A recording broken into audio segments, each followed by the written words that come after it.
So chances are you've heard of Great Expectations by Charles Dickens. It's a classic for a reason.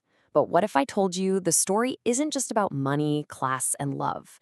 Today, we're going to look at it through a whole new lens, a psychoanalytic one, to uncover the hidden unconscious forces that are really pulling the strings for its most famous characters. Let's just start with this question right here and let it sink in for a second. What if your greatest ambition was actually just a fear in disguise? What if that big goal you're chasing isn't something you're running towards, but something you're running away from?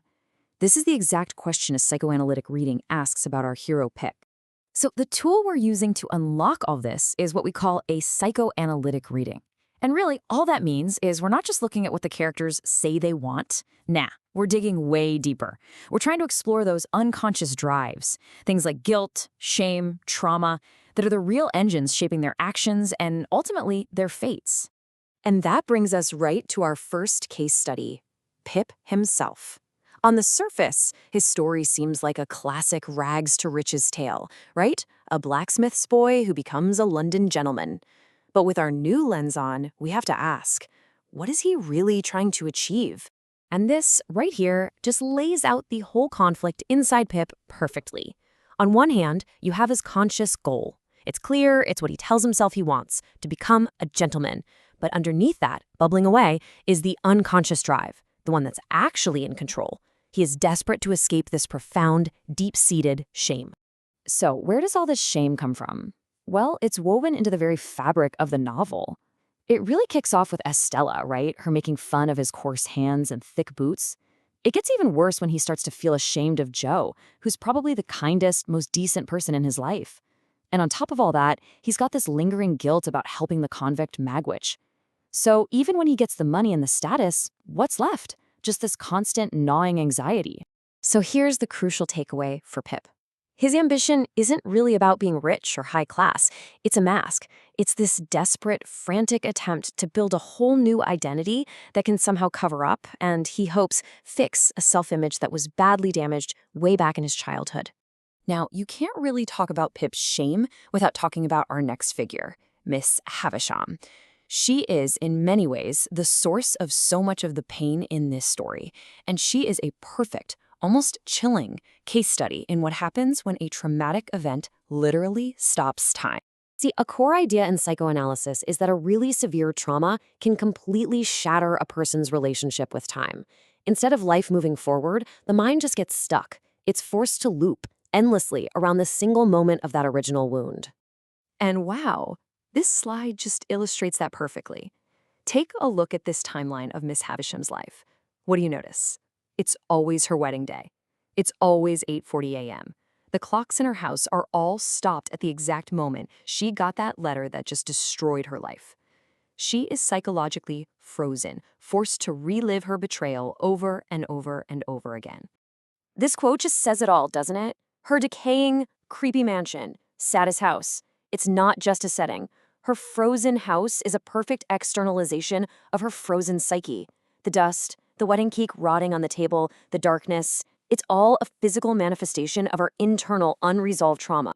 But here's the thing about a trauma this deep, it's rarely ever contained. It tends to spread, like a poison. And that brings us to Estella.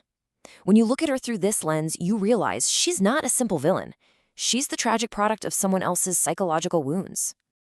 This happens through a process that Freud called repetition compulsion, and it's a really tragic cycle. First, a person suffers some kind of devastating trauma. Then, instead of healing from it, they unconsciously try to gain control over that trauma by repeating it, this time by inflicting a similar pain on other people. And this is exactly what Miss Havisham does. So Miss Havisham doesn't heal her own wound. She weaponizes it. She adopts Estella for one single purpose, to be the instrument of her revenge. She meticulously trains Estella to be cold and emotionally shut down. She literally teaches her to break men's hearts, conditioning her to see love not as a source of joy or connection, but as a weapon. So when you put it all together, the final diagnosis for Estella is just profound and so tragic. She is not cruel by nature. She has been, in the starkest terms possible, psychologically mutilated. Her inability to love isn't a character flaw. It is a wound that was inflicted upon her day after day for her entire childhood. Okay, so if shame, trauma, and compulsion create this vicious cycle of pain, how does anyone ever break free? Well, the novel actually offers us an answer, and we see it in Pip's final journey, which beautifully models the psychoanalytic path toward healing and real growth. You can think of the healing process in these 3 stages. For most of the novel, Pip is stuck in step 1, repression. He is literally fleeing from his past, from Joe, from his guilt about Magwitch, from his humble origins. But real growth can't start until step 2, recognition.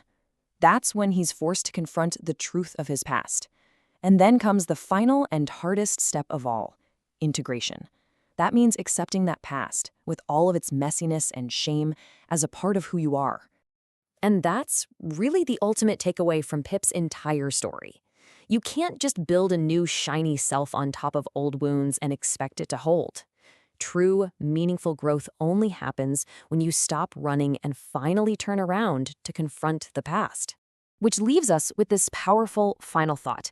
In the world of great expectations, and maybe in our own lives too, the past doesn't just pass. It doesn't disappear.